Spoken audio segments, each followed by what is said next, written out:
오늘은 33과 예루살렘 회의로 모이다라는 제목을 가지고 사도행전 15장 1절부터 21절까지 말씀을 좀 살펴보았으면 좋겠습니다. 저희가 오늘부터 이제 수요 모임을 옥하는 목사님 다락방 교제 갖고 저희가 진행을 하게 될 거거든요. 그래서 이 학기 이제 다락방 개강을 하고 이제 30성가부터 하나하나 나갈 텐데요. 또 여러분들 교재를 가지고 또 오늘 모임에 참여해 주셨으면 좋을 것 같고요. 또 교재가 없으신 분들 또 신청도 해주시고 또 미리 예습도 오셔서 또 오늘 들으시고 또 다락방에서 나누고 그런 은혜가 더 클 것 같습니다. 그래서 오늘은 33과 예루살렘 회의로 모이시다라는 제목을 가지고 좀 살펴봤으면 좋겠습니다. 우리가 지난 시간까지 뭘 배웠냐? 32과까지 뭘 배웠냐면 바울의 1차 전도 여행에 대해서 배웠어요. 그래서 바울과 바나바가 안디옥에부터 시작해서 이 C자로 갈라디아 지방을 다 전도하고 돌아오는 그 여정을 배웠습니다. 그래서 안디옥에 돌아온 바울과 바나바는 다시 돌아와서 선교 보고를 하고죠. 선교 보고를 하게 됩니다. 그리고 1년에서 2년 사이에 쉼의 시간을 갖게 됩니다. 그런데 이 쉼의 시간을 가졌을 때 발생한 사건, 일들이 오늘 본문에 기록되어 있어요. 그런데 오늘 본문에 기록된 내용들은 그렇게 긍정적이진 않습니다. 늘 그렇듯이 이제 교회가 성장해가고 또 하나님의 교회가 이렇게 아름답게 세워져 가다 보면 내적인 또 외적인 어려움들이 있어요. 사단은 제일 먼저 외적인 어려움들을 줍니다. 그래서 초대교회도 처음에 예루살렘 교회가 탄압이 일어났죠. 그런데 이런 탄압들 잘 이겨내니까 이제 어떤 어려움들이 있냐면 아나니아와 삽비라를 통해서 내적인 어려움들 가져왔죠. 오늘도 마찬가지예요. 안디옥 교회가 또 이방인들에게 전도가 되어지고 이방인들 사이에 많은 열매들이 나타나자 또다시 문제가 생기기 시작해요. 그것은 어떤 문제가 생기냐면 내적인 문제가 생깁니다. 그래서 오늘은 이 내적인 문제에 대해서 살펴보고 어떻게 이것들을 극복해 갔는지를 배우게 됩니다. 아마 이러한 문제들은 오늘을 살아가는 우리에게도 동일하게 직면하는 문제들이 아닐까 싶어요. 그리고 이 문제들은 단순히 문제로서 끝나는 게 아니라 우리를 새로운 은혜의 장으로 이끄는 경향들이 있습니다. 그래서 우리가 어떤 역경이나 어려움들이 있으면 사실 이런 것들을 환영할 사람들은 없죠. 그런데 우리가 늘 기억할 게 있어요. 이런 것들을 다 겪고 나면 우리가 새로운 장으로 뭔가 새로운 모습으로 새로운 것으로 성장하고 성숙되어져 있는 모습들을 보게 돼요. 초대교회도 마찬가지예요. 이런 어려움들이 있지만 이 어려움을 통해서 또 다른 성장과 성숙의 기회로 삼게 되는 것을 보게 됩니다. 그래서 이 부분에 대해서 우리가 조금 더 살펴보고 또 우리가 이런 은혜들을 같이 나눴으면 좋겠습니다. 오늘 본문 같은 경우에는 사도행전 1장부터 사도행전 오늘 배우게 되는 내용들은 1절부터 해서 21절까지 말씀이에요. 근데 이게 본문이 길잖아요. 이럴 경우에 좀 어떻게 하면 좋다고 그랬죠? 좀 대략적으로 구분을 내서 살펴보면 좋다라고 저희가 말을 배웠습니다. 그래서 1절부터 3절까지는 뭐냐면 안디옥 교회에서 논쟁이 일어난 이야기를 우리가 배우게 돼요. 안디옥 교회에서 어떤 논쟁이 일어났는지를 배우게 되고요.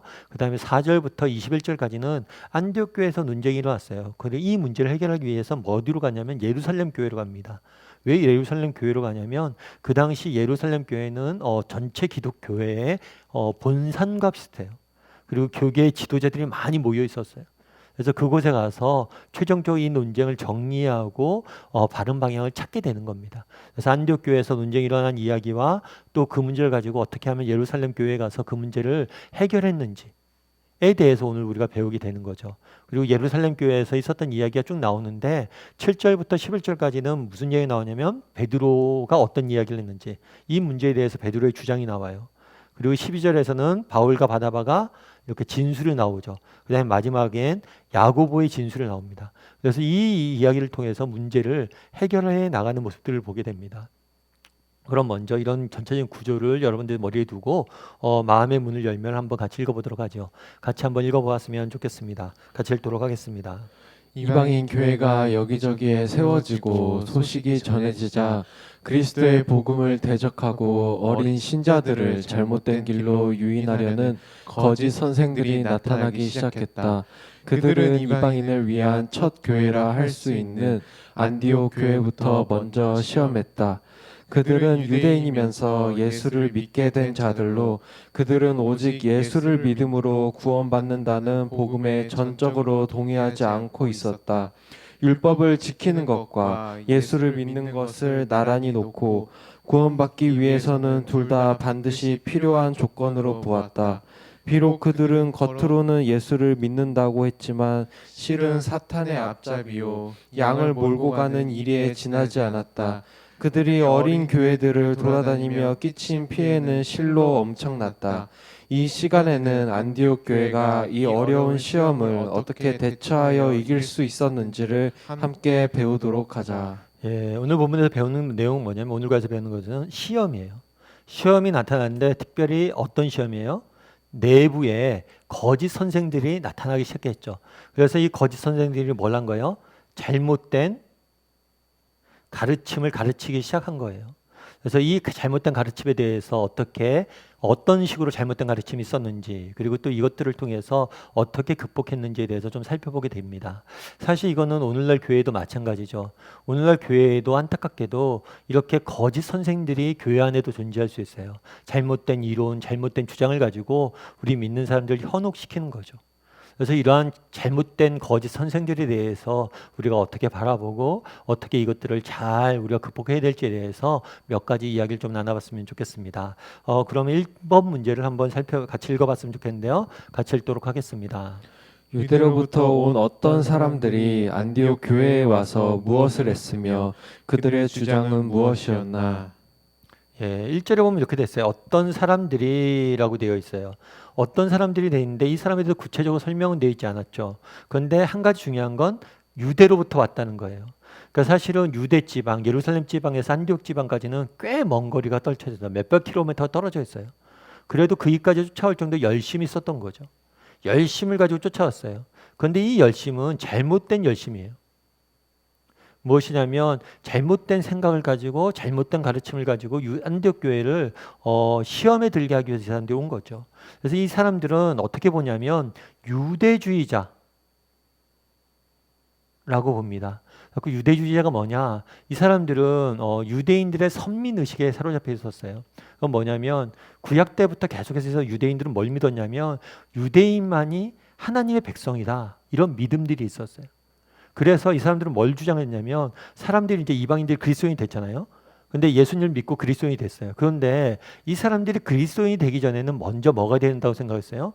유대인이 먼저 돼야 된다고 생각했어요. 그래서 먼저 유대인이 된 다음에 뭘 해요? 그리스도인이 돼야 된다. 먼저 유대인이 되지 않고는 그리스도인이 될 수 없다라는 유대 선민주의 사상에 잡혀있던 사람이에요.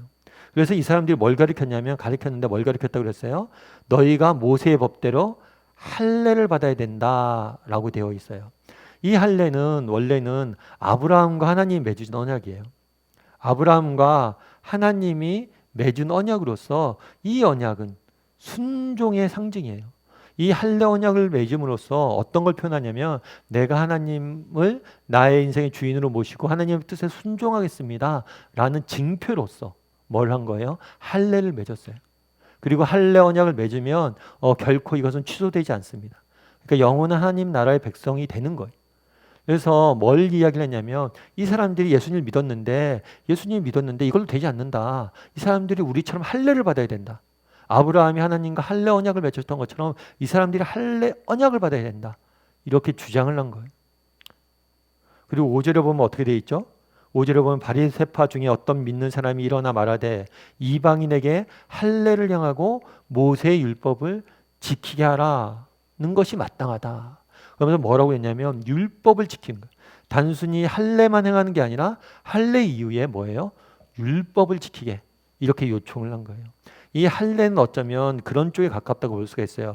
문화적인 요구에 문화적인 배경. 그러니까 이 사람들이 유대인들이잖아요. 그리고 유대인 가운데 정말 하나님 나라가 임할 것이다라는 이런 어떤 문화적인 유대주의 중심적인 문화적인 배경 속에서 나온 이론이라면 이 모세 율법을 지켜야 된다. 이거는 조금 신학적인 그런 논쟁이라고 볼 수가 있어요. 그래서 이 사람들이 결국에 주장한 게 뭐냐면 이방인들이 이제 그리스도인이 됐잖아요. 그래서 예수님 믿었어요. 그런데 이걸로 부족하다는 거예요. 우리가 어렸을 때부터 할례를 받고 또 율법을 지킨 것처럼 이 사람들도 율법을 지키고 할례를 받게 해주십시오 라고 너희도 받아야 된다 라고 주장을 한 거죠. 그럼 이 주장에 대해서 우리는 어떻게 봐야 될까요? 우리 2번 문제를 한번 살펴봤으면 좋겠는데요. 2번 문제를 같이 한번 읽어보도록 하겠습니다. 같이 읽겠습니다. 이른바 여기저기서 가르친다는 자들을 매우 경계해야 한다. 예나 지금이나 순전한 신자들을 유혹하기 위해 흔히 사용하는 미끼가 성경 공부를 한다는 것이기 때문이다. 당신이 알고 있는 성경 공부 모임을 생각나는 대로 적어보라. 그리고 그 중에서 이미 잘못된 것으로 그 정체가 드러난 것이 있다면 무엇인지 지적해보라. 한번 여러분 생각해 보세요. 잘못된 성경 모임, 성경 공부 모임, 이런 정체가 드러난 것, 어떤 게 있을 수 있을까요? 각자 한번 이야기를 해보죠. 대표적인 예가 뭐라고 할 수 있어요? 신천지죠. 신천지 교회에 처음부터 사람들을 데려가지 않습니다. 그렇잖아요. 우리도 이렇게 전도하면 어떻게 해요? 저희 아버지 예수님 믿으세요 하고 복음 전한 다음에 뭐예요? 우리 교회로 인도하죠. 교회에 나서 조금 말씀을 배우고 하자. 이렇게 하는데 여기는 교회로 먼저 인도하지 않아요. 뭘 하자고 그러냐면 사람들에게 성경 공부 모임 잘하는 데가 있어. 그러니까 성경 공부 모임에 한번 나와봐요. 이렇게 한다고 그러더라고요. 또 그리고 대표적으로 요즘은 성경 공부뿐만 아니라 인문학 강좌 이런 것들 열고 인문학 모임이 있다. 이런 곳에 와봐라. 하고 와서 좋은 것 배워라. 하고 데리고 와서 이 사람들 뭐예요? 잘해주고 또 잘 이야기 듣고 그러면서 미혹해서 뭐예요? 신천지에 빠지게 만든다고 이야기하더라고요. 그래서 대부분의 교회들은 뭐냐면 이런 대표적인 예, 이렇게 뭐 성경 공부를 하는 대표적인 예가 있다면 신천지겠죠. 그러니까 예나 지금이나 늘 같은 방법이에요. 성경에 대해서 더 깊이 있게 알려줄게. 성경에 대해서 진짜 기막히게 해석하는 모임이 있어. 한번 와봐. 그럼 대부분 뭐인 경우들이 많아요? 이단들이 이런 방법들을 쓰는 경우들이 많다는 거예요. 그럼 어떻게 해야 될까요? 이런 모임에 대해서. 여러분들 어떻게 하면 좋을까요? 첫 번째로 우리가 어떤 성경 공부 모임이 있으면 제일 먼저 분별을 잘해야 돼요. 그래서 어떻게 하면 분별하면 좋으냐면 교단을 여러분들이 좀 살펴봐야 돼요. 그이가 어느 교회에서 하고 그 교회는 어느 교단에 속해져 있는지 좀 살펴볼 필요가 있습니다. 그래서 바른 신학을 가리키는 정통 교단에서 주최하는 그런 성경 공부 모임에 좀 가볼 필요가 있어요. 여러분들이 이런 생각들을 가져야 되는데 여러분들이 어떤 것들에 대해서 잘잘못을 당장 한두 가지 보고 분별하기가 쉽지 않아요. 처음에 성경에도 이야기한 것처럼 양의 탈을 쓰고 나타나고 이야기하거든요. 그러니까 처음에 성경 공부 모임할 때 잘 몰라요. 근데 나중에 빠져도 보면 엉뚱한 가르침을 가르치는 것들이 많아요. 그래서 처음부터 여러분들이 어떤 성경 공부 모임이 있다. 그러면 정체를 분명히 알아야 돼요. 이 사람들이 어떤 사람들이고 어디서 하고 어디에서 나와서 가르치는 건지. 그래서 정말 정통 교회에서 바른 교회에서 이 말씀을 잘 가르치는지 분별할 필요가 있습니다. 그리고 또 한 가지 중요한 건 뭐냐면 그런 게 필요해요. 뭐가 필요하냐면 이지고잉을 조심해야 돼요. 무슨 얘기냐면 성경 말씀은요 쉽지 않아요. 여러분 우리가 그런 이야기를 좀 할 수 있는데 고난의 문제가 쉽지 않은 것처럼 정말 이 땅을 살아가는 삶의 문제가 쉽지 않잖아요. A라는 면이 있으면 반대면도 분명히 있어요. 그런 차원에서 어떤 하나님의 말씀 역시 마찬가지예요. 조금은 복잡하고 어렵습니다. 그런데 이걸 너무 쉽게 가리킨다. 그러면 의심할 필요가 있어요. 그래서 쉽게 풀어줄게, 쉽게 알려줄게. 이것은 대부분 일면만을 강조하는 경우들이 있어요. 그래서 꼭 이단이 아니더라도 잘못된 신학을 우리에게 가르쳐줄 수가 있는 거예요. 그래서 여러분 좀 힘들더라도 어렵더라도 이해하기 힘들더라도 좀 깊이 좀 복잡하더라도 정통적인 그런 교리들을 잘 배우고 익힐 필요가 있는 거죠. 사실 신천지에 어떤 사람이 이제 신천지에 쭉 연구한 사람이 글을 쓴 걸 봤어요. 그런데 그 사람이 왜 젊은 사람들이 신천지에 많이 빠지냐 이런 이야기를 하면서 그런 이야기를 좀 써놨더라고요. 신천지가 가리키는 내용 중에서 하나가 뭐냐면 잘못된 종말론이에요. 잘못된 종말론. 뭐 시한부 종말론인데 이제 곧 세상의 끝날이 왔다. 바로 세상의 끝날이 눈앞이다. 그러니까 뭐예요? 일할 필요 없다. 복잡하게 어렵게 살 필요 없다. 지금 당장 전도만 하면 된다. 야, 직업도 버리고 다 버리고 우리 신천지 교회 들어와서 교육받고 전도만 해. 그게 제일 중요한 사명이야. 그러니까 젊은이들 같은 경우는 그런 경우가 많죠. 정말 요즘 뭐 헬조선이다. 그 다음에 이생망이다. 얼마나 내일에 대한 전망이 어두워요. 얼마나 사는 게 힘들어요. 그러니까 그들에게 미혹하는 거죠. 야, 그런 거 어렵게 살 필요 없어. 그냥 배우고 전도만 해. 그게 다야. 쉬운 길로 가게 만드는 거예요. 그러다 보니까 빠지는 경우들이 많은 거죠. 그리고 또한 이단을 우리가 이런 잘못된 성경 공부 모임이 우리 주변에 많은데 무엇보다도 여러분들이 잘 분별해야 돼요. 특별히 이 성경 공부가 어느 교회에서 어느 교회에서 하는지, 이 교회가 바른 교회에 속해져 있는지를 분명히 먼저 확인하고 배워야 됩니다. 그리고 또 한 가지 중요한 건 뭐예요? 이지고잉을 필요해야 돼요. 성경 말씀을 쉽게 너무 단편적으로 해석해 준다. 머리에 쏙 들어오게 해석해 준다. 그런 경우는 대부분 잘못된 경우들이 많아요. 그렇게 쉬운 문제가 삶 자체가 그렇게 쉽지 않아요. 성경 말씀은 정말 복잡하고 어려운 면들이 있어요. 하지만 그걸 잘 배웠을 때 주는 은혜들이 있는 거죠. 그리고 또 한 가지 중요한 건 뭐냐면 진품을 여러분들이 많이 배워야 돼요. 그러니까 뭐냐면 위조 지폐가 있잖아요. 위조 지폐 감별사들이 있어요. 이 사람들이 하는 건 뭐냐면 위조 지폐를 연구하지 않는데요. 어떤 게 잘못된 지폐인지 연구하지 않고 진짜 지폐를 하루 종일 만지고 보고 익힌대요. 그러다 보면 가짜 지폐가 딱 나오면 저절로 안다는 거죠. 그래서 여러분들이 이런 잘못된 성경 공부 모임에 빠지지 않기 위해서 뭘 해야 돼요? 정말 열심히 평소에 교리나 이런 성경 공부에 대해서 열심히 해야 돼요. 그러니까 진짜 바른 교단에서 바른 성경 공부를 열심히 하잖아요. 그러면 나중에 그런 유혹이 와도 뭐가 구체적으로 잘못된지 몰라도 느낌상 알 수 있어요. 아, 뭔가 이상하다. 그래서 여러분들이 이런 부분에 있어 아직도 요즘도 성경 공부 모임을 통해서 유혹하는 경우들이 많으니까 조심을 해야 됩니다. 우리 3번 문제 한번 같이 읽어볼까요? 같이 읽겠습니다. 왜 할례 받아야 구원을 얻는다는 것이 이단의 가르침이라고 생각하는가? 예. 그러니까 그 당시 유대주의자들이 주장했던 게 뭐냐면 이 사람들이 예수님 믿고 그리스도인이 됐잖아요. 그런데 이걸로 안 된다는 거예요. 뭘 받아야 된다는 거예요? 할례도 받고 율법도 지켜야 된다는 거예요. 그럼 이것이 왜 잘못됐냐는 거예요. 갈라디아서 5장 2절부터 6절까지 말씀을 한번 읽어볼까요? 같이 읽도록 하겠습니다. 보라, 나 바울은 너희에게 말하노니 너희가 만일 할례를 받으면 그리스도께서 너희에게 아무 유익이 없으리라.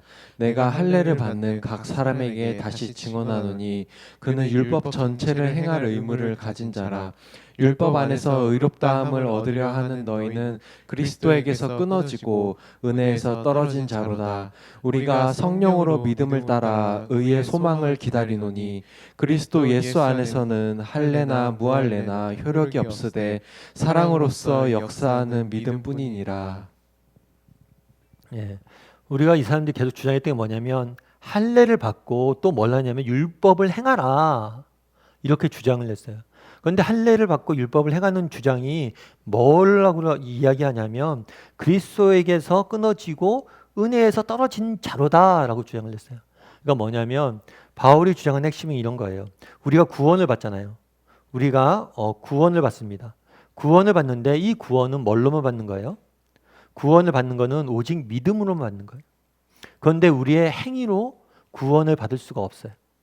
그러니까 예를 들면 그런 거죠. 우리가 선한 일들을 행해야 됩니다. 선한 행위를 해야 돼요. 그런데 우리가 열심히 살아서 선하게 살아서 정말 그러한 행위를 통해서 하나님이 원하시는 선에 이를 수 있냐는 거예요. 과거에 하나님께 율법을 주셨어요. 너희가 정말 이 율법을 지켜서 정말 하나님이 원하시는 선에 이르러라 라고 이야기를 했지만 이 율법을 지켜서 뭘 한 사람이 없어요? 선에 이른 사람이 없어요. 결국에 율법은 우리가 죄인임을 깨닫게 된다는 거예요. 다르게 표현하면 우리가 행위를 통해서 열심히 하나님의 말씀을 지키고 살아야 됩니다. 그런데 이 행위로 우리가 구원받는 건 아니에요.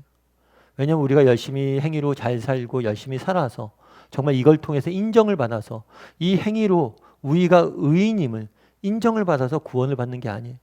왜냐하면 행위로는 하나님의 의에 이를 수 있는 사람이 없어요. 제가 지난번에 기독교를 답하다 했을 때 인간이 왜 죄인이라고 하느냐, 기독교에서 인간이 왜 죄인이라고 하느냐, 우리에게도 선한 면이 있지 않냐, 이런 얘기를 좀 다뤘죠. 마찬가지예요. 정말 우리에게 선한 면이 있어요. 우리에게 선한 면도 있는데 우리 안에 뭐도 있는 거예요? 악도 존재한다는 거예요. 정직히 여러분 우리 자신의 모습을 한번 돌아보십시오. 여러분이 가졌던 생각, 여러분 행했던 일들을 정직히 돌아보세요. 서머셋 모음이라는 사람은 그런 이야기를 해요. 정말 내가 이때까지 가졌던 생각에 대해서 정직히 내가, 이 사람 유명한 소설가거든요. 글로 써놓는다면 사람들이 나를 괴물로 여길 것이다. 그만큼 우리 내면에는 선한 면도 있지만 악한 면도 있다는 거예요. 그래서 하나님이 원하시는 정말 천국에 들어갈 수 있는 온전한 선, 완전한 의를 아무도 이룰 수 없다는 거예요. 그 온전한 의는 어떻게 하면 이룰 수 있어요? 그럼 우리는 구원을 어떻게 받을 수 있어요? 오직 믿음으로만. 정말 의인이신 예수님께서 우리를 대신해서 죄인의 자리에 서서 십자가에 졸라서 죽으시고 정말 죄인이었던 우리를 의인인 예수님의 자리에, 예수님의 힘에, 예수님의 피로 옷 입어서 우리는 의인이 되는 거죠. 우리는 계속해서 이렇게 주장을 했어요. 그런데 이 사람들은 뭘 하는 거예요? 이 믿음 갖고만 안 된다는 거예요. 뭐도 필요하다는 거예요? 행위도 필요하다 라고 이야기를 주장을 하는 거예요. 그래서 바울은 이 부분에 지적을 하죠. 너희가 그리스도의 은혜로부터 떨어진 자들이고 너희가 거짓 교사들이다. 왜냐하면 행위로 의를 이룰 수 있기 때문이라고 주장하기 때문이에요. 물론 우리가 예수님의 하나님의 말씀을 지켜야 됩니다. 그리고 정말 우리도 율법을 지켜야 돼요. 그런데 이것은 이 율법을 지켜서 이 행위로 하나님의 의를 인정받는 게 아니라 하나님 우리를 뭘 한 거예요? 정말 하나님의 백성으로 삼아 주셨기 때문에, 정말 하나님의 백성이 되었기 때문에 우리가 이 은혜에 감격해서 하나님 백성답게 살려는 은혜에 대한 감사와 은혜에 대한 감격에서 나오는 부수적인 산물이지, 이걸 통해서 우리가 뭘 하는 게 아니에요? 하나님의 은혜 안에 들어가는 게, 구원받는 게 아닌 거예요. 그런데 이 사람들이 자꾸만 율법을 지켜서 구원을 받게 하라고 주장했기 때문에 바울은 이것에 대해서 이단이라고 갈라디아서 이야기하는 거죠. 우리 4번 문제 한번 같이 읽어볼까요? 같이 읽도록 하겠습니다. 이단은 교회 안에 들어와서 반론과 분쟁을 일으킨다. 이것은 사탄이 교회를 깨뜨리고자 할 때마다 사용하는 수단이다. 이들로부터 교회를 지키기 위해서 처음에는 교리적인 논쟁을 피할 수 없다. 바울과 바나바가 거짓 교사들과 다투고 변론하지 않을 수 없었던 것은 바로 이런 이유 때문이었다. 그렇지만 오래 끌면 마귀의 술책에 빠지기 쉽다. 무엇이나 장기간 다투게 되면 바람직한 결과를 얻기 어렵다. 놀랍게도 안디옥 교회는 변론을 오래 끌면서 자기 실속을 차리려고 하는 거짓 선생들의 음흉한 생각을 알아차렸다. 그래서 어떤 결정을 내렸는가? 2절과 3절 말씀도 같이 한번 읽어볼까요? 같이 읽겠습니다. 바울 및 바나바와 그들 사이에 적지 아니한 다툼과 변론이 일어난지라. 형제들이 이 문제에 대하여 바울과 바나바와 및 그 중에 몇 사람을 예루살렘에 있는 사도와 장로들에게 보내기로 작정하니라. 그들이 교회의 전송을 받고 베니게와 사마리아로 다니며 이방인들이 주께 돌아온 일을 말하며 형제들을 다 크게 기쁘게 하더라. 여기서 이렇게 되어 있죠. 적지 않은 다툼과 변론이 있었다. 이게 한글말로는 적지 아니한 다툼과 변론이라고 하는데, 이걸 원어적으로 표현하면 엄청난 투쟁과 반목과 분열이 있었다, 이런 의미예요. 그러니까 아주 이 문제 때문에 심각한 문제가 일어난 거예요. 그러자 어떻게 했다고 그랬어요? 형제들이 이 문제에 대해서 바울과 바나바와 그 종 몇 사람을 어디에 보냈어요? 예루살렘에 있는 사도들의 장로들에게 보내기로 작정했다. 그러니까 이 논쟁이 일자 이 논쟁으로 안디옥 교회에서 계속 싸우는 게 유익하지 않다는 걸 깨달았어요. 빨리 아까 얘기했던 것처럼 예루살렘에 있는 사도와 장로들, 그러니까 더 큰 권위와 또 전문적인 지식을 가진 사람들에게 이 문제를 넘겨서 거기서 논의하도록 만든 거죠. 그래서 논의를 이 문제 갖고 깊이 있게 논의하고 더 다툼 분쟁을 일으키지 아니하고 바로 이런 회의로 더 예루살렘에 있는 교회로 더 큰 권위와 전문적인 지식을 가진 사람들에게 보내서 이 부분에서 연구하도록 결론을 내려달라고 요청을 하도록 한 거죠. 그래서 바울과 바나바가 어떻게 하냐면 예루살렘 교회로 가게 됩니다. 그래서 그들이 전송을 받아서 베니게와 사마리아로 다니며 이방인이 주께 돌아온 말을 하니 형제들이 다 기뻐하더라. 이 베니게와 사마리아는 예루살렘 교회로 내려가는 과정 속에 있는 성들이에요. 그런 성들을 다니면서 그냥 간 게 아니라 바울이 뭘 한 거예요? 이방인들에게도 복음이 전해졌다는 기쁜 소식들을 전한 거예요, 계속. 그래서 단순히 어떤 여행을 갈 때 그 목적지로 가는 것에 멈추지 않고 그 여정 가운데서도 지혜롭게 하나님에 대해서 증거하는 모습들을 우리는 보게 되는 거죠. 우리 5번 문제를 한번 같이 읽어볼까요? 같이 읽도록 하겠습니다. 당신은 가끔 이단에 빠진 자들이 와서 자기들의 교리를 가지고 당신을 논쟁에 끌어들이려는 수작을 경험한 적이 없는가? 만약 있다면 그 위기를 어떻게 넘겼는가? 그러니까 예를 들어서 그런 거죠. 여러분들 이단에 빠진 사람들이 와서 뭐에 대해서 아세요? 이것에 대해서 아세요? 막 이렇게 하세요? 그럼 여러분들 보통 어떻게 대응하세요? 가끔 그런 사람들이 있어요. 이단들이 와서 뭘 가르치려고 했을 때 그것에 대해서 같이 논쟁하는 사람이 있어요. 그런데 그거는 어리석은 일이에요. 아니 그것은 그 사람들이 원하는 거예요. 그 사람들이 원하는 것은 뭐냐면 어떻게 해서든지 말을 걸고 여러분과 말을 하게 하고 우리의 믿음을 흔들고 의심하게 하고 흔들리게 하는 목적이에요. 그래서 이단과 같은 사람들이 뭐예요? 뭐 신천지나 뭐 내가 신천지 같은 데 가서 배워보고 내가 한번 제대로 이 사람들을 가르쳐야겠어. 이런 생각 자체를 하는 건 굉장히 어리석은 일이에요. 이런 부분들에 대해서 괜히 깊은 논쟁을 하고 논의를 하고 시간을 뺏기는 거는 어쩌면 지혜로운 방법이 아닙니다. 왜냐하면 사실 그렇겠죠. 정말 우리가 예를 들어서 기독교에 대해서 잘 알고 싶어요. 기독교에 대해서 배우고 싶어요. 그런 사람들이 있다면 그런 사람들과 마음을 터놓고 얘기를 해야 돼요. 그리고 그 사람들 이야기도 듣고 우리가 공감도 해주고 이야기도 나눠야 됩니다. 그런데 이단과는 얘기를 할 필요가 없어요. 왜냐하면 이 사람들은 그런 마음이 없기 때문이에요. 뭐냐면 배우려는 마음이 있는 게 아니에요. 여러분에게 이것들에 대해서 이야기해 봅시다 했을 때는 정말 마음을 열어놓고 함께 고민해 봅시다가 아니에요. 자기의 주장을 일방적으로 하기 위해서 하는 거예요. 그래서 그 사람들과 아무리 이야기해봤자 그 사람들이 변하지 않아요. 그렇다면 굳이 우리의 시간들을 그 사람들과 낭비할 필요가 없는 거예요. 그래서 여러분들이 되도록이면 뭘 하는 게 좋아요? 그런 이단의 가르침이나 이런 사람들과는 논쟁을 피하는 게 좋습니다. 그리고 여러분들이 예를 들어서 그런 거잖아요. 아리까리한 경우가 있어요. 명백히 뭐 이것은 신천지다, 뭐 통일교다 명백히 아는 사람도 있어요. 그런데 그렇게 명백히 모르는 경우들이 있어요. 그러면 어떻게 하면 좋을까요? 그건 여러분들이 스스로 문제를 해결하지 말고 교회에 있는 지도자들이나 뭐 순장님들이나 아니면 정말 뭐 교육자나 이런 사람한테 물어봐야 돼요. 이런 이야기를 들었는데 이것들에 대해서 어떻게 됩니까? 그날도 바울과 바나바도 마찬가지잖아요. 그 사람들과 논쟁할 수 있어요. 바울은 언제나 사실은 그 복음을 전할 때 논쟁이라는 방법을 즐겨 쓰던 사람이에요. 그런데 오늘 본문을 보면 그들과 대화를 깊이 하지 않아요. 물론 처음에 논쟁을 했죠. 그런데 깊이 하지 않아요. 왜냐하면 그들의 마음속에 정말 복음을 받아들이려는 마음이 없음을 알았기 때문이에요. 그거는 시간 낭비예요. 오히려 더 큰 권위에 있는 데로 가서 그거를 논의하기를 원하죠. 여러분 우리도 마찬가지예요. 이단이나 이런 사람들 만났을 때 굳이 여러분들이 하나하나 논의할 필요 없습니다. 더 이 부분에 대해서 권위를 갖고 전문적 연구한 사람들에게 물어보고 지혜를 구하는 게 훨씬 더 나은 방법이에요. 왜 이렇게 하느냐? 그들이 받아들일 마음이 없기 때문이에요. 우리 6번 문제를 한번 읽어볼까요? 같이 읽겠습니다. 예루살렘 교회는 당시 최고의 영적 권위를 가지고 있었다. 제일 먼저 생긴 교회였을 뿐 아니라 예수님을 모셨던 사도들을 위시하여 예수의 친동생인 야고보 같은 장로들이 교회를 지도하고 있었기 때문이다. 그러므로 어떤 진리에 대해 시시비비가 생겼을 때 이들이 판단받는 것은 하나님으로부터 직접 지시를 받는 것이나 다름이 없었다. 지금도 이단을 예방하고 진리를 잘못 가르치는 위험을 막기 위해 교회 지도자들로 구성된 감독 기관이 필요하다.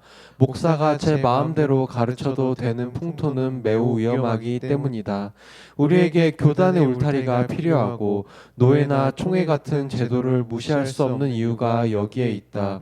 물론 이런 제도 자체가 잘못될 수 있는 소지는 얼마든지 있다. 그러나 나쁜 점보다 좋은 점이 더 많을 때는 유익한 편을 선택해야 할 것이다. 계속 읽어보죠. 교단이나 노예 같은 제도가 갖는 유익은 무엇이며 폐해는 무엇인지 당신의 생각을 말해보라. 여러분 어떠세요? 교단이나 노예 같은 제도가 갖는 유익은 무엇인지 폐해는 무엇인지 말해보라. 뭐 사실 여러분들이 이런 부분에 대해서 깊이 고민 안 했을 수 있어요. 아유, 목사님 교단이 뭔지도 모르고 노예가 뭔지도 요즘이야 처음 들었습니다. 오늘 처음 들었습니다. 이렇게 이야기할 수도 있죠. 그런데 오늘날에는 교회가 어떻게 구성되어 있냐면 개 교회만 있는 게 아니에요. 이 교회는 노회라는 곳에 구성되어 있고 이 노회는 총회에 소속돼 있어요. 그래서 예를 들면 저희 같은 교회는 뭐 예를 들어서 저 같은 교회는 총신대학교를 나왔거든요. 총신대학교는 어디냐면 대한예수교 장로회 총회, 그러니까 장로회 합동 측 총회에 소속돼 있는 거예요. 그래서 저 같은 경우에는 합동 총회의 소속 목회자가 되는 거죠. 그렇게 모든 교회들은 소속 노회가 있고 소속 교단이 있어요. 그래서 이런 정통 교단에 소속되어 있는 필요성들이 있습니다. 그럼 왜 이런 노회나 교단이 필요할까요? 그것은 이 개개인이 잘못된 길로 빠지지 않게 하기 위해서예요. 이 교단에서는 뭘 하냐면 이 교단의 신학교를 운영을 하면서 그 교단에 속해 있는 교회를 지도할 지도자를 목회자들을 양성을 해요. 그래서 바른 신학을 가리켜서 바른 신학 아래에서 배운 사람들을 목회자로 각 교회에 섬길 수 있는 목회자로 양성을 해서 교회에 파송을 하는 거죠. 그래서 교회에는 이런 훈련받은 목회자들이 교회에 섬기게 돼 있는 거예요. 교단에서 훈련받은 목회자들이. 그런데 가끔 이런 것들에 대해서 전혀 훈련받지 않은 목회자들이 섬기는 교단들이 있어요. 교회들이 있어요.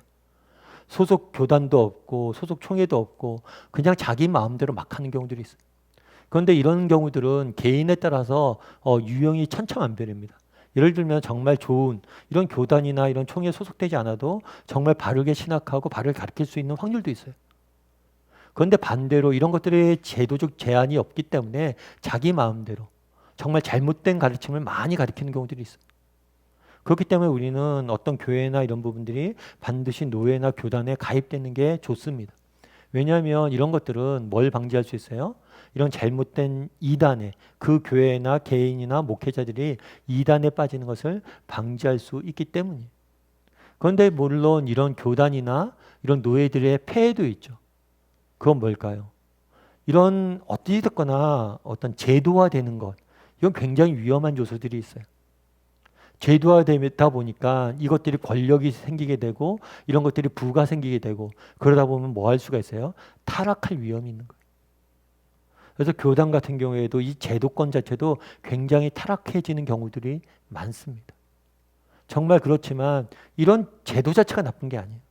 이 제도를 잘못 이용해서 타락한 게 문제지. 그래서 이 부분에 대해서는 굉장히 뭘 해야 돼요?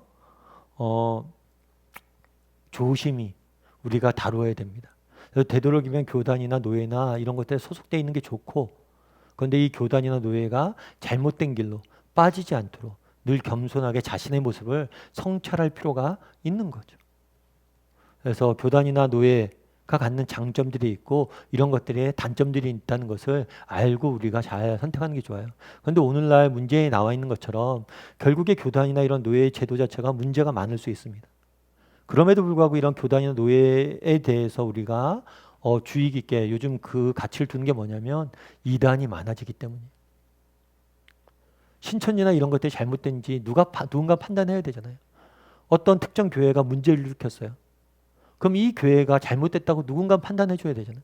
그럼 누가 판단해 주는 거예요? 교회의 모임인 이런 회의 같은 데서 판단을 해줘야 돼요. 그래서 이런 교단이나 노예나 교단에 보면 1년에 한 번씩 총회가 열리는데 이 총회 때 이단에 대해서 검증 같은 걸 많이 합니다. 그래서 이런 교회가 이런 가르침이 있는데 이 부분이 이단성이 있는지 없는지 검증해 주십시오. 그래서 이런 것들 계속 논의를 해요. 그래서 이런 제도들이 있을 때 우리는 정말 이런 이단들이나 이런 싸움들로부터 이런 이단들의 유혹들로부터 저희가 잘 이겨낼 수 있는 거죠. 우리 7번 문제 한번 같이 읽어볼까요? 같이 읽겠습니다. 예루살렘 교회는 유대인 성도들로 구성되어 있기 때문에 할례가 큰 쟁점이 될 소지가 거의 없었다. 그들은 태어나서 8일 만에 할례를 이미 받은 자들이기 때문이다. 그러나 할례를 받지 않고 있는 이방인 신자들에 대해서는 의견이 합하지 못하고 있었던 것 같다. 바울과 바나바가 할례 문제를 내어놓자 사도와 장로들은 이것을 어떻게 다루었는가? 어떻게 보면 6절과 7절이 이렇게 됐죠. 사도와 장로들이 이 일을 의논하려 모여 마을은 변론이 쓴 후에 베드로가 일어나 말하되 형제들아 너희도 알거니와 하나님이 이방인들로 내 입에서 복음과 말씀을 들어 믿게 하려고 오래전부터 너희 가운데서 나를 택하시고. 그러니까 뭐냐면 바울과 바나바가 예루살렘 교회에 왔잖아요. 그래서 이런 문제가 있습니다 라고 했더니 뭘 했냐면 사도들과 장로들이 이 일을 논의하려고 모였어요. 많은 교회 예루살렘 교회에 있었던 사도들과 또 교회 지도자를 다 모은 거예요. 그 다음에 뭘 했냐면 많은 변론이 한 거예요. 실제로 오늘날도 마찬가지인데 아까 총회 얘기를 드렸잖아요. 어떤 사람의 이단성이 시비가 붙었어요. 그럼 가을에 총회가 되면 총회에서 사람들이 모여서 논의를 합니다. 그리고 필요하면 연구 기간을 둬요. 그리고 1년 정도 그것에 연구를 해요. 마찬가지로 의논했던 것 같아요. 많은 사람들 교회 지도자들 모여서 의논하게 했던 거죠. 그러자 이 의논을 쭉 하고 있을 때 많은 사람들이 이런저런 얘기를 했겠죠. 그런데 성경은 그 중에서 베드로가 한 얘기와 야고보가 한 얘기를 주의 깊게 다루고 있습니다. 그럼 베드로가 어떤 얘기를 했는지 8번 문제를 통해 좀 한번 살펴볼까요? 사도 베드로가 일어나 말한 내용은 무엇인가?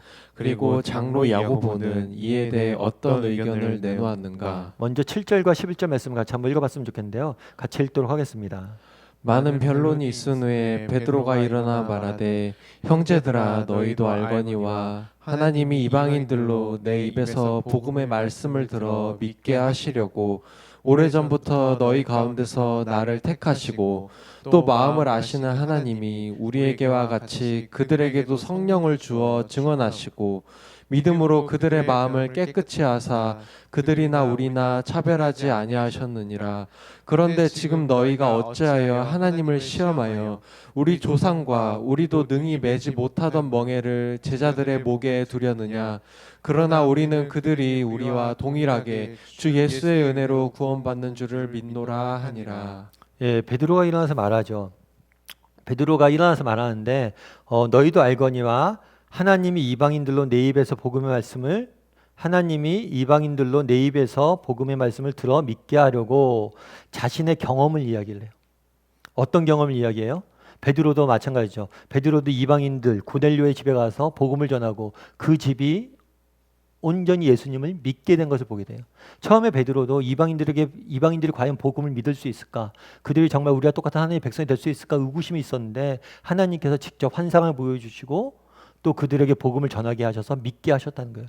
특별히 뭐라고 되어 있냐면 그들에게도 성령을 뭐예요? 주어 증언하시고. 다르게 말하면 우리가 예수님을 믿을 때 성령을 받지 않았냐. 그런데 이들도 성령을 받았다는 거예요. 우리와 동일한 성령을 받았다는 거예요. 따라서 이들도 이미 하나님의 백성이 되었음을 증언하고 있는 거예요. 그래서 자기가의 경험을 바탕으로 자기가 정말 이방인들에게 복음을 전했을 때 어떤 결과가 있었는지에 대한 경험을 바탕으로 이방인들이 할례를 받지 않아도 이미 하나님의 백성이 되었다는 사실을 이야기하고 있는 거죠. 그런데 베드로 역시 아까 바울이 살펴본 것처럼 재밌는 표현을 써요. 지금 너희가 어찌하여 하나님을 시험하여 우리 조상과 우리도 능히 매지 못한 멍에를 제자들의 목에 두려느냐. 이 능히 매지도 못한 멍에는 뭐예요? 율법이죠. 율법. 하나님이 율법을 주셨습니다. 그런데 이 율법을 온전히 지켰나요? 정말 이 율법을 통해서 하나님께 이룰 수 있는 선함에 이룰 수 있는 사람이 있었나요? 없었어요. 정말 우리는 그런 생각들을 합니다. 전도하다 보면 그런 사람들이 있죠. 교회 나와서 예수님 믿으세요. 예수님 믿으면 천국 가요. 에이, 난 예수 안 믿어 천국 가. 내가 얼마나 착하게 살았는데 나 착하게 살아서 저기 천국 갈 거야 나중에. 이런 이야기를 하는 사람들이 있어요. 그런데 그렇지가 않아요. 정말 인간 우리 내면에는 뭐가 있어요? 악이 있어요. 정말 이 문제를 해결하지 못하고는 정말 하나님이 원하시는 의에 이를 수가 없는 거예요. 얘기하는 거예요. 우리도 못 지키지 않았냐? 율법을 온전히 지켜서 하나님의 의에 이른 사람이 어디 있느냐? 그런데 우리도 못 지켰는데 저들에게 지키라고 우리가 강요하는 것은 잘못됐다는 거예요. 그러면서 먼저 뭐라고 그래요? 오직 뭐로만? 은혜로만 우리를 구원받은 거다. 이렇게 이야기를 하는 거죠. 다시 한번 구원으로 받는 은혜에 대해서 다시 한번 강조를 한 거예요. 그러자 또 야고보는 이렇게 이야기합니다. 14절부터 21절까지 한번 이야기해 볼까요? 같이 읽어볼까요? 같이 읽겠습니다.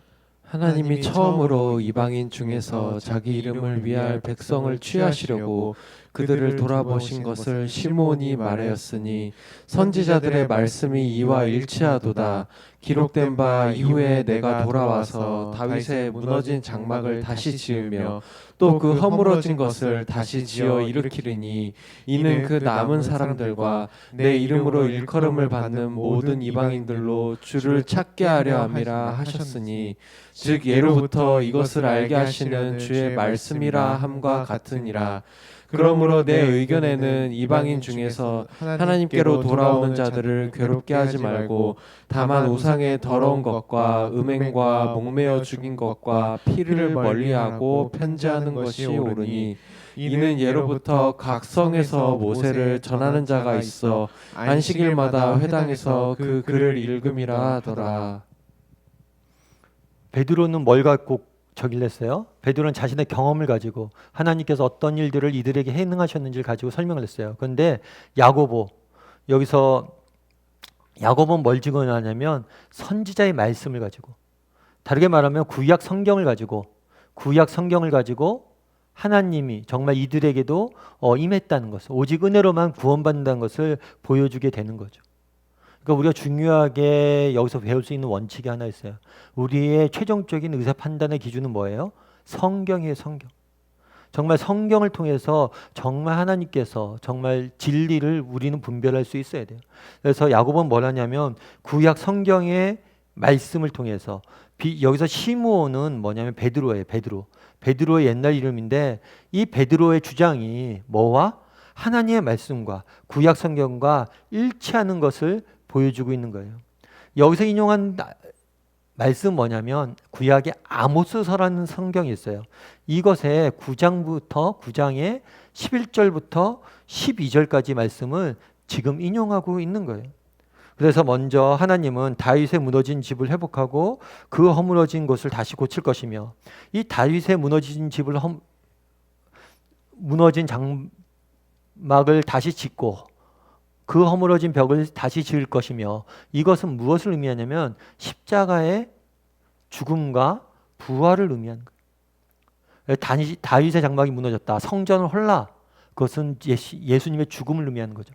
그래서 십자가의 죽음과 부활을 이야기하는 거예요. 이 십자가의 죽음과 부활을 통해서 뭐예요? 그의 백성을 회복할 거라는 예언을 이야기한 거예요. 그런 다음에 이는 그 남은 사람들과 내 이름을 일컬음을 받은 모든 이방인들도 주를 찾게 하려 합니다. 그러니까 원래 구약 성경부터 예언이 되어 있다는 거예요. 무엇이 예언되어 있다는 거예요? 이 십자가와 부활이 있을 이후에 정말 이방인들도 하나님 앞에 돌아올 것이라고 이미 약속을 해 놓았다는 거예요. 따라서 이 이방인들도 이미 유대인들이 되지 않고 뭐예요? 하나님의 백성이 될 수 있다는 거예요. 유대주의자의 주장했던 건 뭐예요? 이방인들은 유대인이 된 다음에 하나님의 백성이 그리스도인이 될 수 있다고 이야기했죠. 그렇지 않다는 거예요. 이방인도 그냥 유대인이 되지 않고 바로 그리스도인이 될 수 있다고 성경은 증거하고 있다라고 이야기를 하면서 베드로의 경험에 지지를 보냅니다. 그래서 야고보와 베드로가 이렇게 정말 이방인들도 특별히 할례와 율법을 지키지 않아도, 준수하지 않아도 하나님의 백성이 될 수 있다는 것을 확증해 주게 된 거죠. 그럼 여기서 배울 수 있는 게 뭘까요? 9번 문제 한번 같이 읽어볼까요? 같이 읽도록 하겠습니다. 아래의 글은 당시 베드로가 영적 지도자로서 얼마나 겸손했는지를 설명한 글이다. 오늘날 교회 지도자들에게서도 이런 베드로나 야고보의 겸손이 있다고 생각하는가? 우리 한번 읽어볼까요? 같이 인용된 글을 같이 읽겠습니다. 본문에는 사도의 대표로 베드로가, 장로의 대표로 야고보가 이야기한 내용만 기록하고 있다. 그 외에도 많은 사람들이 발언을 했을 것이다. 우리는 여기서 정말 놀랍고 감탄을 금할 수 없는 사실을 발견한다. 그 당시 사도라 하면 예수와 맞먹는 위로 인정받고 있었다. 그 정도의 권위라면 할례 문제도 베드로 혼자 판단해서 옳은 대로 결정을 내리고 지시할 수 있었을 것이다. 그럼에도 불구하고 그들은 개인의 의견을 따르기보다는 사도와 장로의 총회를 소집하고 민주적인 절차를 따라 토의를 먼저 한 다음 만장일치에 의해 가결하는 방법을 택했다. 베드로에게서 영적 지도자로서의 어떤 교만한 모습을 조금도 찾아볼 수 없다. 성령께서는 탁월한 지도자 한 사람이 세우는 권위주의보다는 형제가 연합하여 무릎 꿇고 하나님의 뜻을 분별하려고 노력하는 겸손을 더 좋아하신다는 사실을 배우게 된다. 예. 그래서 쭉 설명해 놨는데 옥 목사님 설명해 놓은 게 뭐예요? 베드로와 야고보의 겸손이란 거죠. 이들이 아까 얘기했던 것처럼 베드로는 사도의 대표예요. 야고보는 장로의 대표예요. 이 야고보는 예수님의 동생 야고보입니다. 사도 야고보가 아니라, 그러니까 야고보서를 쓰고 예수님의 동생이고 예루살렘 교회의 지도자였어요. 장로의 대표라고 할 수 있어요. 그런데 이 두 사람이 뭐예요? 발표를 했죠. 그런데 이 두 사람의 이야기 외에도 그 전에 많은 사도들과 장로들이 모여서 의논했다라고 이야기를 해요. 그러니까 다르게 표현하면 이렇게 바나바가 바나바가 이 문제를 갖고 왔을 때 베드로나 야고보가 독단적으로 스스로 결정할 수 있었어요. 그런데 그렇지 않았다는 거죠. 이것들 많은 사람들이 의견을 듣고 함께 결정을 했다는 거예요.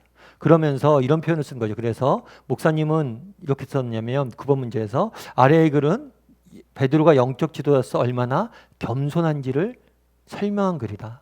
오늘날 지도자들에게 이런 베드로나 야고보가 가졌던 겸손이 있다고 생각하는가? 여러분들은 어떠세요? 각자 좀 이야기를 나눠볼 필요가 있겠죠. 겸손. 이런 겸손함이 우리에게도 있는가? 사실 저는 오늘날 우리 사이에 우리 사회에 가장 중요하게 놓치고 있는 것이 이 부분이 아닐까 싶어요. 사실 그렇죠. 베드로나 야고보는 뭐예요? 이 문제에 대해서 자신의 생각을 가지고 독단적으로 딱 내릴 수 있어요. 그렇지 않고 여러 사람의 의견들을 들어보잖아요. 우리에게도 그런 자세가 있냐는 거예요. 요즘 어떠세요? 요즘 우리 문화가 그런 것들이 있는 것 같아요. 요즘 다른 사람들의 의견에 대해서 듣는 것에 요즘 굉장히 많이 익숙해져 있지 않은 것 같아요. 우리나라 사회 보면 요즘 계속 그거잖아요. 좌우가 양극이 계속해서 다투잖아요. 서로 자기만 주장하고 옳다고 주장하잖아요. 그런데 겸손히 서로에 대해서 이야기 듣고 정말 서로의 의견을 귀 기울이는 자세들이 우리에게 있는가? 이 부분에 좀 이야기를 좀 나눠봤으면 좋겠어요. 저는 그런데 사실은 요즘은 점점 이런 경향성들이 줄어드는 것 같아요. 요즘 대부분은 그런 이야기를 많이 하잖아요. 요즘 우리 사회에 좀 어려운 얘기일 수도 있는데 주로 의사소통이 뭐냐면 SNS를 통해서 이루어집니다. 뭐 페이스북이나 뭐 이런 것들을 통해서 이루어지죠. 그런데 이 SNS는 대화를 하는 장르는 아니에요. 각자가 자신의 주장을 이야기하고 이 주장을 강화하는 수단일 뿐이에요. 그러니까 점점 우리 사회는 대화하지 않아요. 서로만 주장하고 서로가 서로 원수가 되는 경우들이 너무 많아요. 어쩌면 우리가 필요한 게 뭐냐면 나도 틀릴 수 있다는 거예요. 베드로나 야고보도 그런 거잖아요. 내가 초대교회 대표고 예수님의 수제자예요. 그런데 나도 틀릴 수 있으니까 겸손히 다른 사람들의 이야기를 듣고 함께 논의하잖아요. 그런데 오늘날 우리에게도 이런 자세들이 있는가라는 부분이죠. 여러분들은 어떠세요? 그래서 제일 무서운 사람이 어떤 이야기를 하냐면 책 한 권 읽은 사람이 제일 무섭다는 거예요. 책 한 권 읽은 사람은 뭐예요? 책 한 권 읽었으니까 이게 전부인 줄 아는 거예요. 그런데 그 책의 주장 말고 다른 책의 주장들도 많잖아요. 여러 가지 고민해야 되잖아요. 자기가 알 하나, 작은 것 하나가 전부인 것처럼 주장하고 이것만 옳다고 주장하는 사람들이 제일 위험한 거예요. 신앙도 마찬가지고 우리의 관계도 마찬가지죠. 오늘날 계속해서 이렇게 분쟁이 있었다고 그랬잖아요. 오늘 논쟁의 초점은 안디옥에서 일어나는 분쟁이에요. 이런 것들이 굉장히 신학적인 문제가 있습니다. 앞서 얘기했던 이제 구원에 대해서 정말 우리가 믿음으로 구원받느냐 아니면 행위로 구원받느냐 이런 신학적인 문제도 있어요. 그런데 문화적인 문제들도 있는 거예요. 나는 어려서 할례를 받았어요. 어려서부터 율법을 지켰어요. 그런데 저 사람들은 안 지키는 거예요. 그러니까 저 사람들은 무조건 틀렸다는 거예요. 내가 자라왔던 이것만이 맞다고 생각하는 거예요. 그런데 우리도 이런 경향성들이 있지 않냐는 거예요. 정말 다른 사람들의 의견에 대해서 정말 겸손히 들어주고 그 사람들을 수용하고 받아들일 수 있는 우리에게 마음이 있는지 돌아봐야 돼요. 사실 이것은 모든 문제에서도 마찬가지예요. 자녀의 관계도 문제도 마찬가지죠. 우리가 자녀들이 제일 싫어하는 건 요즘 제일 싫어하는 게 그거잖아요. 라떼는 말이야. 라떼는 말이야. 라떼는 말이야. 우리 자녀들은 우리가 다른 문화, 다른 생각 속에 살잖아요. 그런데 우리가 자랐던 우리의 생각과 문화 이런 것들만 주장을 한다면 그들과 우리는 갈등을 대화를 할 수가 없는 거죠. 그래서 정말 우리가 자녀와의 문제나 아니면 공동체의 문제나 여러 가지 문제들 우리의 삶 가운데 여러 가지 견디는 문제들 속에서 우리에게 이런 겸손함이 있냐는 거예요. 서로의 이야기를 들을 수 있는 겸손함이 있냐는 거예요. 저는 하나님께서 우리 사람들 다 다양하게 만들었잖아요. 이 다양하게 만드신 이유가 있다고 믿어요. 서로를 통해서 서로가 배워야 된다는 거죠. 제가 목사이지만 또 우리 순장님들이나 순원들이나 우리 다양한 또 성도님들 통해서 배울 수 있는 게 있죠. 다락방도 마찬가지예요. 다락방에 보면 정말 믿음이 오랫동안 깊이 신앙생활을 했던 권사님들도 있어요. 하지만 이제야 믿음을 갖기 시작한 집사님들도 있겠죠. 자매들도 있을 거예요. 형제들도 있을 거예요. 그러면 권사님들이 일방적으로, 권사님이나 집사님들이 일방적으로 형제자매를 가르치느냐? 그렇지 않아요. 형제자매를 통해서 배울 수 있는 것들이 많습니다. 서로가 서로를 배울 수 있어야 돼요. 서로가 서로의 의견을 대해서 들어줄 수 있어야 돼요. 그런 것들이 없을 때 우리는 결국에 뭘 하는 거예요? 관계가 무너지고 끊임없이 극과 극과 우리 삶 가운데 뭐와? 논쟁과 분란이 끊이지 않는 거죠. 정말 우리에겐 이런 겸손이 있는지 한번 돌아봤으면 좋겠어요. 참 오늘날 우리 사회에 정말 이런 자세들, 이런 겸손들이 사라져 있는 게 너무 안타까워요, 사실.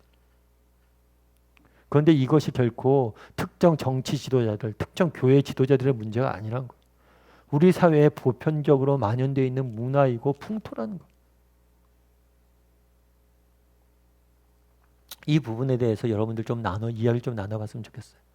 우리는 얼마나 겸손히 서로에 대한 이야기에 귀 기울이고 들어주려고 하는지, 나와 정반대 생각들, 나와 다른 문화들, 나와 다른 것들을 갖고 있는 사람들을 얼마나 수용하려고 노력하고 있는지 한번 들어봤으면 좋겠어요. 우리 삶의 열매 거둘매를 같이 한번 읽어봤으면 좋겠습니다. 같이 읽도록 하겠습니다. 19절을 가지고 괴롭게 하지 말자는 말이 되고 있는 의미를 묵상해보라. 우리를 괴롭게 하는 모든 짐을 없애고 오직 믿음으로만 구원을 얻게 하신 하나님께 마땅히 감사해야 할 것이다. 각자의 심정을 이야기해보자. 19절이 이렇게 돼요. 그러므로 내 의견에는 이방인 중에서 하나님께로 데려오는 사람들을 뭐 하라고요? 괴롭게 하지 말자. 그러면서 오늘 본문에는 이런 표현도 있어요. 짐을 지우지 말자. 그들에게 더 이상 짐을 지우지 말자라는 거죠. 정말 이 사람들이 정말 예수님을 믿었어요. 그래서 은혜로 구원을 얻었어요. 그런데 더 이상 할례를 지켜야 된다, 그 다음에 율법을 지켜야 된다 하면서 더 이상 괴롭히지 말자는 거. 오로지 정말 구원으로, 믿음으로만 은혜를 얻은 기쁨을, 즐거움을 누리게 하자는 거.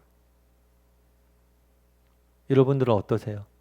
정말 이 사실이 정말 오늘 본문에 이렇게 됐죠. 우리를 괴롭게 하는 모든 짐을 없애고 오직 믿음으로만 구원을 얻게 하신 하나님께 마땅히 감사할 것이다. 여러분, 이런 감사가 여러분 안에 있어요? 믿음으로만 구원을 얻게 되었다는 사실에 대한 감사와 감격이 있으세요? 여러분, 구원을 받았다는 사실에 대해서 감사가 있으세요? 여러분, 이것부터 한번 생각을 해보죠. 여러분, 정말 구원을 받았다는 사실에 대한 감사가 있으세요? 제가 요즘 계속해서 주일날 그 말씀을 드립니다. 정말 우리가 죽음으로부터 해방되었다는 것, 정말 우리에게 부활과 영원한 생명이 약속되어져 있다는 것, 이것이 얼마나 기쁘고 감격스럽고 정말 소중한 것인지 여러분 깨달음이 있으세요?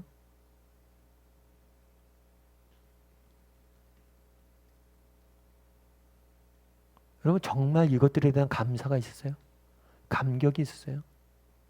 한번 이야기를 좀 나눠봤으면 좋겠어요. 저도 목사지만 저도 이런 질문들 해요. 나는 정말 이런 감격이 있는가? 사실 제가 처음에 신학교를 갔을 때, 처음에 신대원 가서 이렇게 예배를 드리는데 너무 감격스럽더라고요. 그게 정말 뭐냐면, 신학교니까 다 전국에 있는 전도사들이 모여서 예배 드린다고 생각해 보세요. 정말 선수들이 모여서 예배를 드리는 거죠. 근데 첫 예배를 드리는데 너무 은혜롭고 감사가 있었더라고요. 야, 나 같은 사람을 하나님께서 교육자로 부르시고 정말 예수 믿게 하시고 이렇게 사역자로 불렀구나. 그런데 시간이 지나면서 점점 이런 것들이 내 삶 가운데 사라짐을 느껴요. 정말 내가 사역자가 됐다는 것 이전에, 내가 그리스도인이 됐다는 것. 여러분, 내가 오늘 믿고 교회에 나오고 이렇게 다락방 순교 모임에 나오고 이렇게 다락방을 하고 정말 예배 드린다는 것에 대한 감사가 있어요. 내가 구원받은 것에 대한 감사가 있어요. 그리고 또 우리가 구원받을 때 뭐 요구한 게 있나요, 하나님이? 우리한테 뭐 하라고 한 게 있어요? 율법을 지키라고 했습니까? 우리한테 제사를 지내라고 했어요? 우리한테 뭘 요구한 게 있어요? 아무 요구 없이 거저 주셨잖아요.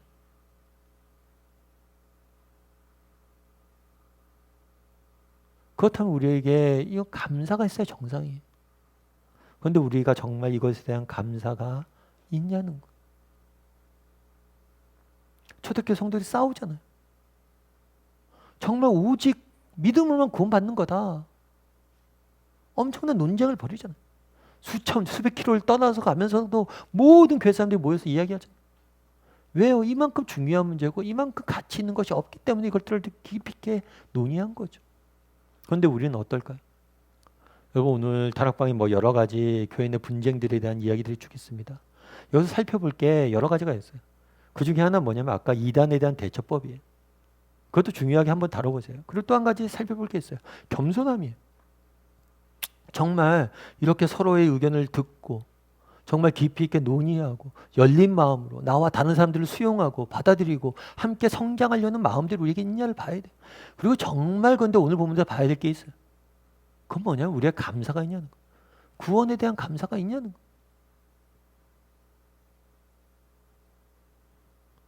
그저 거저 주셨잖아요. 이거. 한번 이야기를 좀 나눠봤으면 좋겠어요. 정말 당신은 어떻습니까? 구원에 대한 감사가 있습니까? 정말 우리에게 아무것도 요구 안 하시고 믿기만 하면 된다 라고 말씀하신 하나님이 주신 그 은혜에 대한 감사가 있는지, 감격이 있는지. 어쩌면 우리의 문제는 뭐예요? 이 감사가 사라졌기 때문에 문제가 될 수 있을지 모릅니다. 우리 이 시간 오늘 나오는 거 크게 세 가지예요. 이단에 대해서 우리가 어떻게 대처할 것인가, 그리고 겸손함에 대해서 우리는 이런 겸손함들이 있는가, 그리고 세 번째로 마지막으로는 구원에 대한 감격과 감사가 있는가 한번 나눠봤으면 좋겠습니다.